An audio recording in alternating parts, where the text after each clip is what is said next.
Hello, welcome along. It's a brand new episode of the Fun Kids Science Weekly. My name is Dan, thank you for being there. You've stumbled upon the smartest show in the history of the universe. And it's been around a long time. Shows you how clever this thing really is. It's a busy one for you this week. We'll head back to the Cretaceous period and the age of the dinosaurs to look at the devastating, terrifying T-Rex.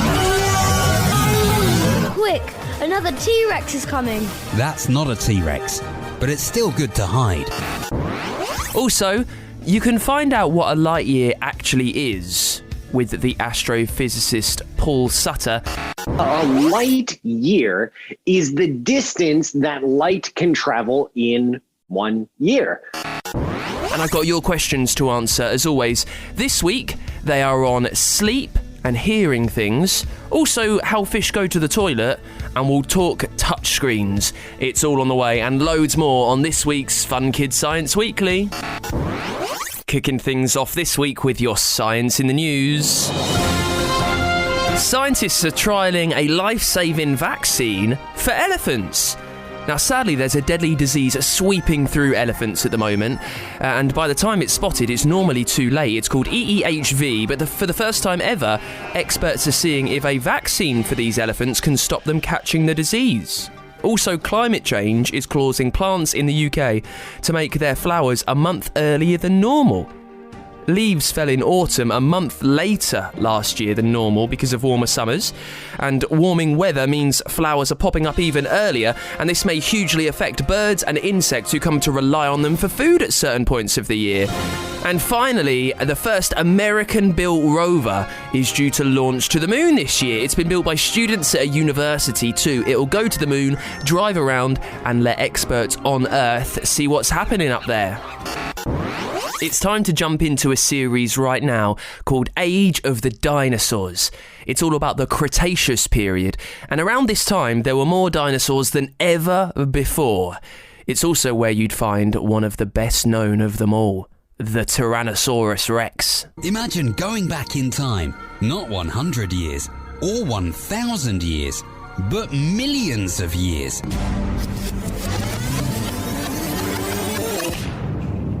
To the age of the dinosaur.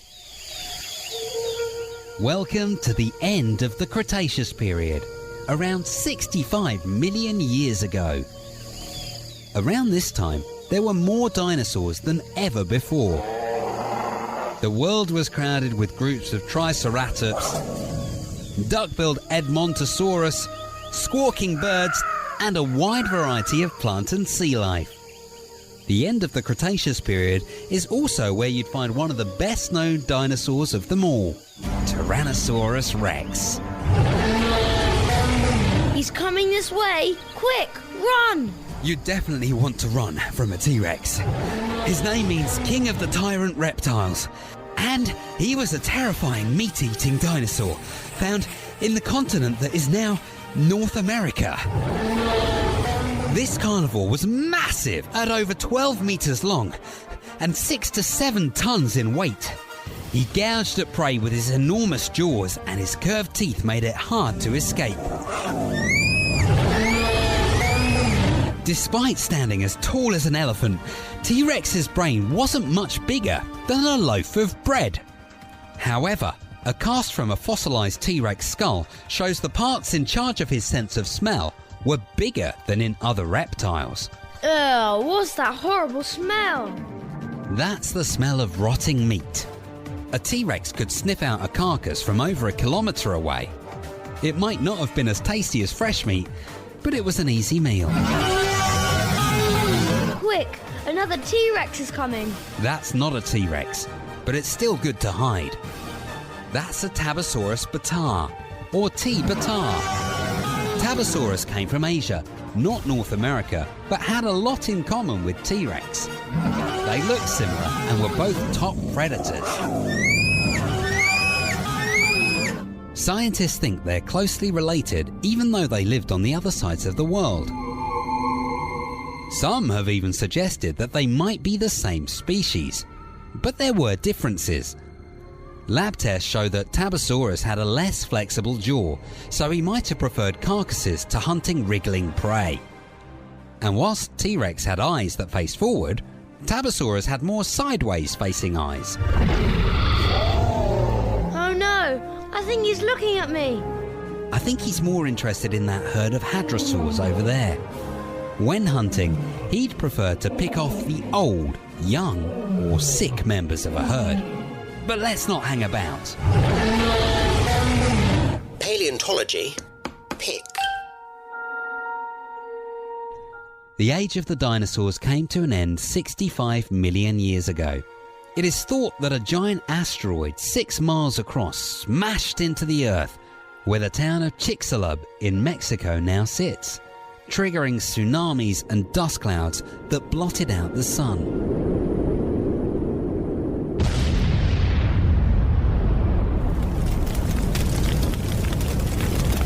Plants could not grow. Animals were cold and hungry and began to die. From the seas to the skies, many creatures and plants disappeared forever. In fact, 7 out of every 10 species perished.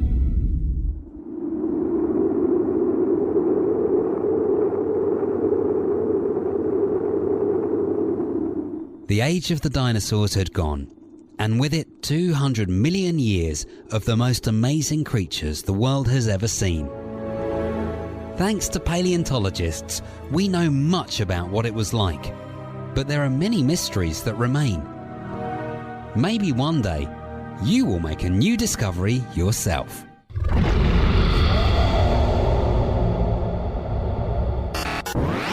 Let's get to your questions then. If there's anything sciencey that you want answered on this show, dead easy to make it happen. Get yourself to the Apple Podcast Store and leave it as a review. I will do all the digging online and in books and figure it out for you. First up this week is from Smilla Addison, who wants to know, why do we not hear things when we sleep? Now, when you sleep, your brain knows that you need to rest. So it does a very good job. It blocks out most noises. It hears them, but it filters them so you don't have to listen. You only pay attention to the important ones. Maybe something that might be dangerous to you, a loud bang or something strange. It'll make you pay attention and it'll wake you up. So you're always hearing things in your sleep, but you're trained to not actually listen to what they are. Also, this is Jude, who is 12. Fantastic question. Do fish wee? Yeah, of course they do. Fish pee. They're living creatures like us. They eat, they take in nutrients and vitamins. That means there's stuff left over, so they have to get it out. They have to wee. Now, some fish push it out through their gills, which is where they breathe. Kind of gross, right? Move on. But their wee is very important, though. The nutrients in it help coral grow, and coral reefs help fish and us breathe. So fish pee is very important for the ecosystem. Thank you, Jude. Lastly, this week is from Kitty, who is 11, who wants to know, how do touch screens work? Get your head around this one. There are 2 layers in the top of a touchscreen. On your phone, on your tablet, whatever it is. You've got 2 layers. You've got a plastic one on top and then a glass one underneath. There's also electricity running through it. It goes up and down and side to side, and it's on all the time, and that's what's really important. When you touch the screen, you connect the 2 layers together, the plastic and the glass. Then that touches the electrical current, which changes the way that it moves. And it knows that. It's like putting your finger on the grid of a map. It affects the electrical current, and the computer inside figures out exactly where it's been touched and moved, so it knows where your finger is. Brilliantly smart, these things. Thank you so much, Kitty. If there's something that you want answered next week on the Fun Kids Science Weekly, leave it as a review for us over on Apple Podcasts. It's fun, kids. Remember, if you want to send your voice into space, you need to get involved with mission transmission. We are sending a radio show right across the universe.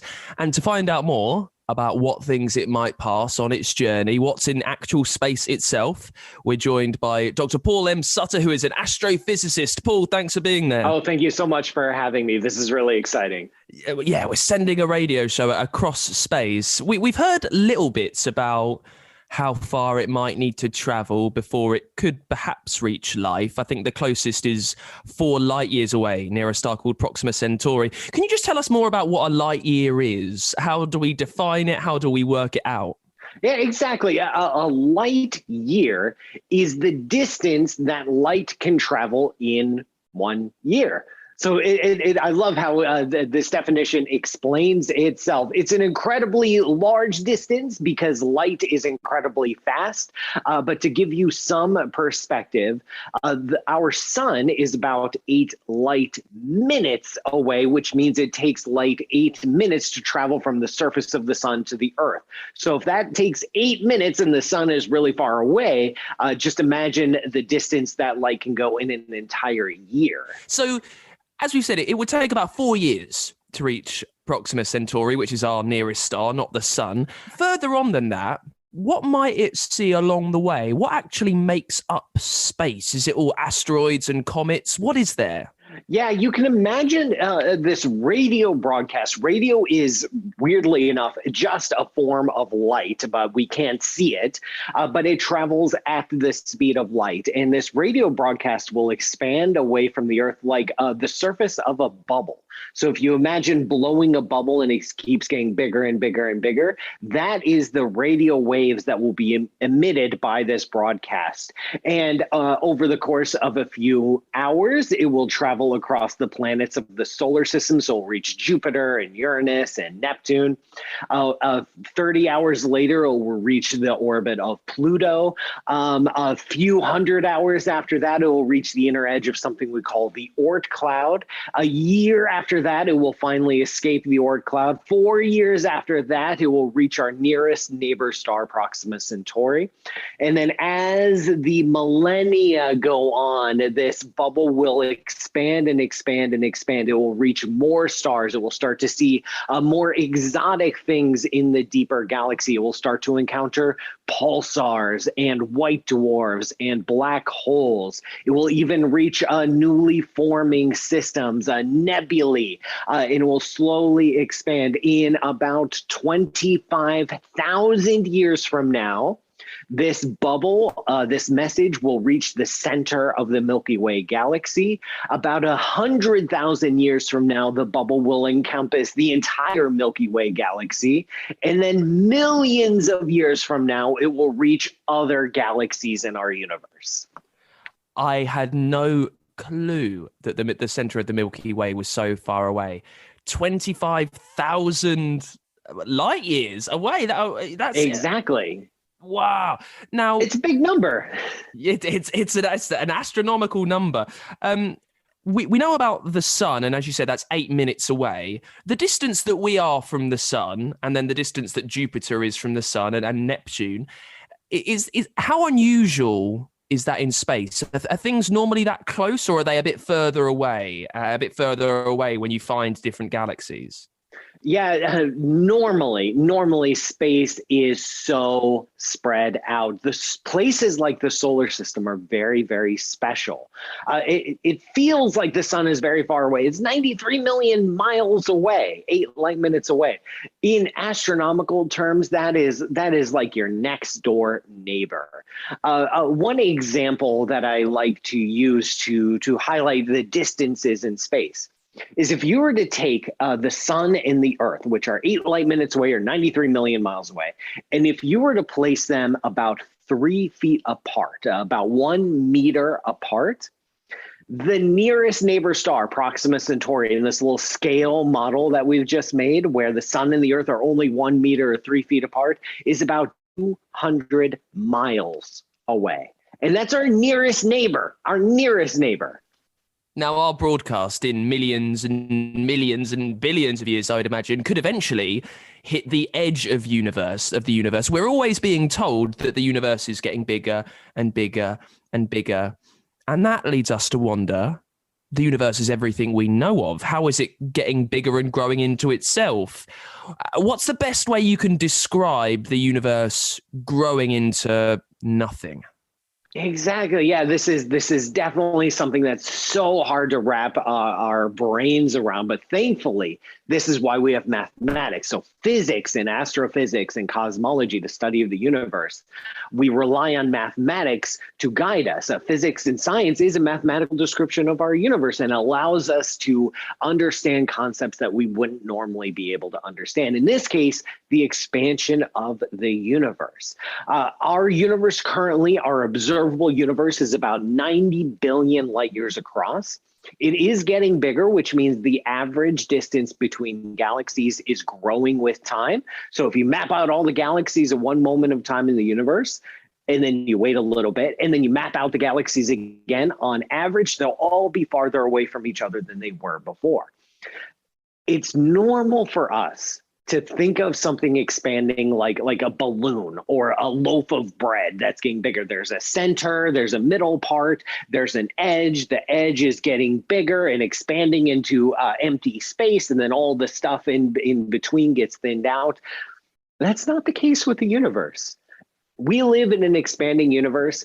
Our universe also has no center. And it has no edge. We do have an edge of the observable universe, the part that we can see that is limited by the speed of light and the age of the universe. This is the part we can illuminate so far, but there's more universe beyond that. The universe could be just infinitely big, or it could be simply incredibly large, but either way, it has no edge and it has no center. It is not expanding into anything. It is simply getting bigger. And I know that doesn't make any sense, but that's why math is so awesome. It allows us to grapple with these kinds of concepts. Now, we're sending this message across space in the hope that maybe in 4 years, in 40 years, in 400 years, it might be listened to by other life forms. If you met an alien, what would be the one really important thing you would want to share with them? As an astrophysicist, you've studied more about perhaps their lands than anyone else. What would you like to say to them, Paul? I would like to say hello. I would like to know what they eat. I'd be so interested in their culture. We'll figure out all the science stuff later. We'll find a common ground for understanding. We'll compare notes. We'll compare our theories of the universe to their theories of the universe. Hopefully, they also have a mathematical description of the cosmos, just like we do. And we can compare what we know. Maybe we'll learn something. Maybe we'll teach them something. But I would just be fascinated by how they organize themselves. Do they know about love and fear? Do they feel the same way that we feel? Do they experience the same universe that we do? Amazing. Oh, such a delight to talk to you. Dr. Paul M. Sutter, astrophysicist all the way from the United States. Thanks for being there. Oh, thank you so much for having me. It's time for this week's Dangerous Dan, where we look at the most mean and deadly things in the universe. This episode, it's all about the Blister Beetle. What a name! Instantly, you know what this creature's about, don't you? There are many different species of the Blister Beetle, almost 8,000 of them. They can be found all over the world, and guess what? They can cause you a lot of pain. They can be dark brown, black with white spots, all sorts of menacing colours in there. Now, like most venomous insects, they're brightly coloured as a warning sign to predators who might be nearby, because they don't want to sting them. It causes a lot of energy. So they're saying, look, please don't come near. I'm brightly coloured. You know that if you do, I will sting you, and it's going to cause us both a lot of fuss. Now, they make a chemical called candaridin, which can be used to remove warts. Now, that's not why they make it. It's to make birds throw up. How brilliant's that? Their main defence method.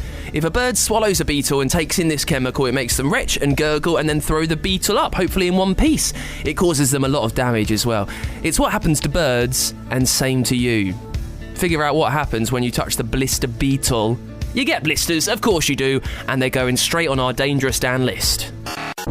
It's time to get a new series on the show now. This is Professor Hallux, meeting up with him again for the Map of Medicine, where we're learning all about different medical problems. He's here with his sidekick, Nurse Nanobot, and we're learning all about the clever people that help fix you up, help make you better, and where they practice, from the surgeon's theatre to the dentist clinic. And in this episode, we're learning all about medical people and places. Professor Hallux's Map of Medicine.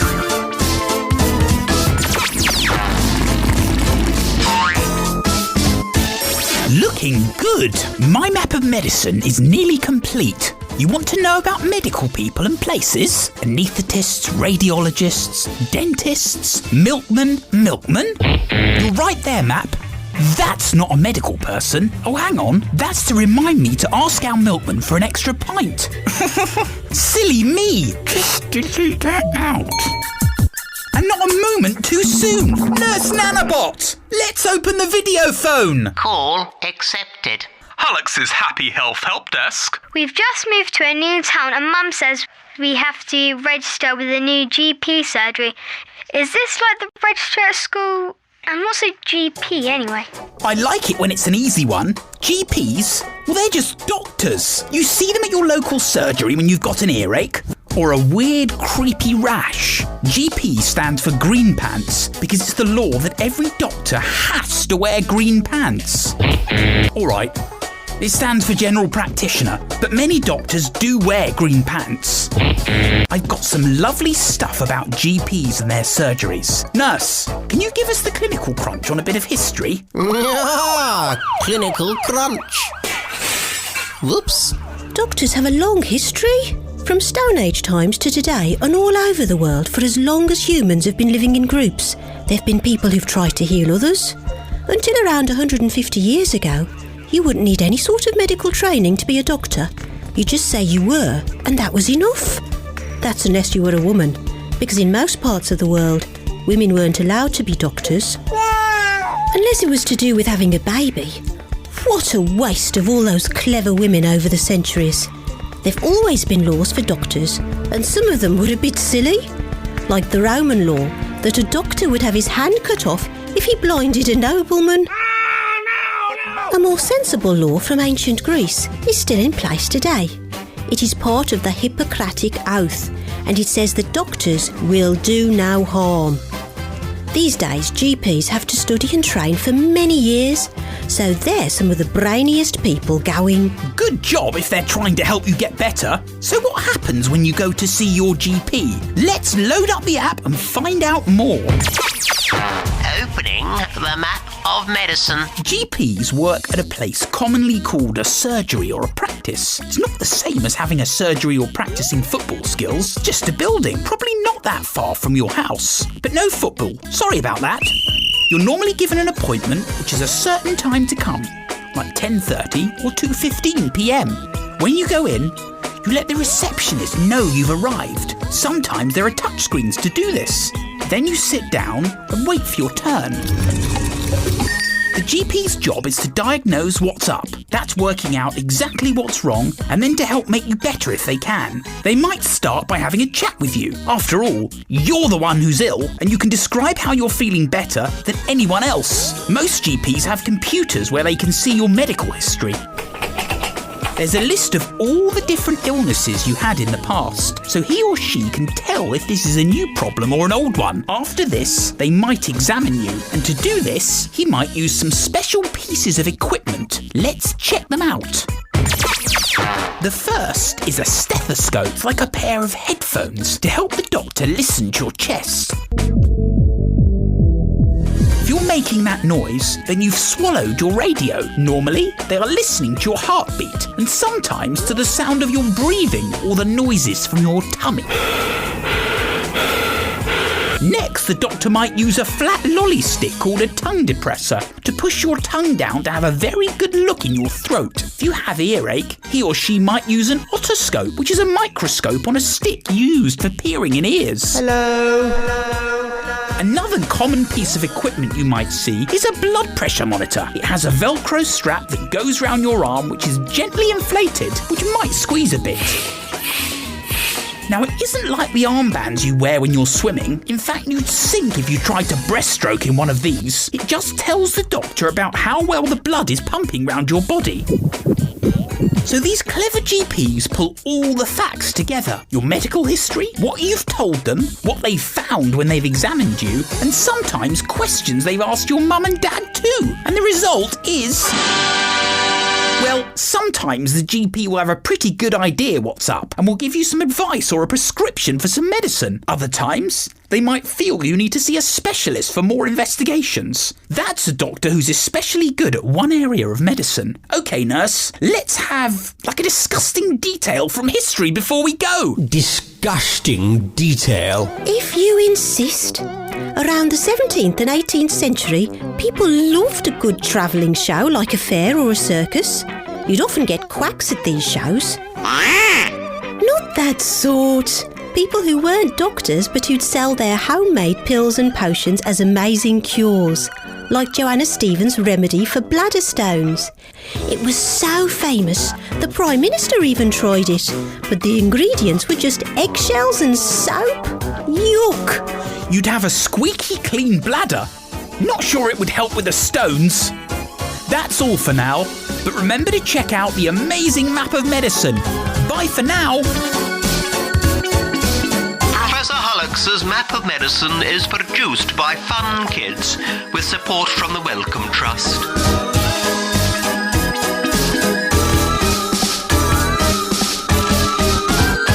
Just quickly before we go, you've still got a chance to send your voice into space.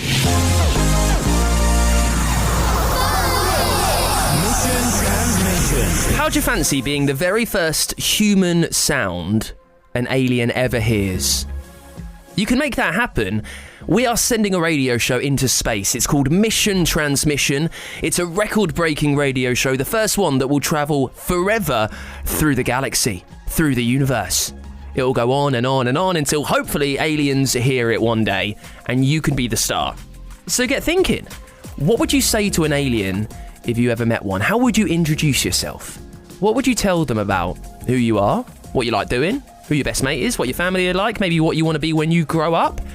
There's space for all of that in Mission Transmission, our radio show travelling forever through the universe. You can find out more and record yourself at funkidslive.com. And that is it for this week's Fun Kids Science Weekly. Thank you so much for listening. If there's something sciencey that you want answered next week, leave it as a review for us over on Apple Podcasts. While you're there, so many brilliant podcasts that we make that you can listen to. They're also on the free Fun Kids app and at funkidslive.com and everywhere you get your shows. And Fun Kids, we are a children's radio station from the UK. Listen to us all over the country on your DAB digital radio and at funkidslive.com.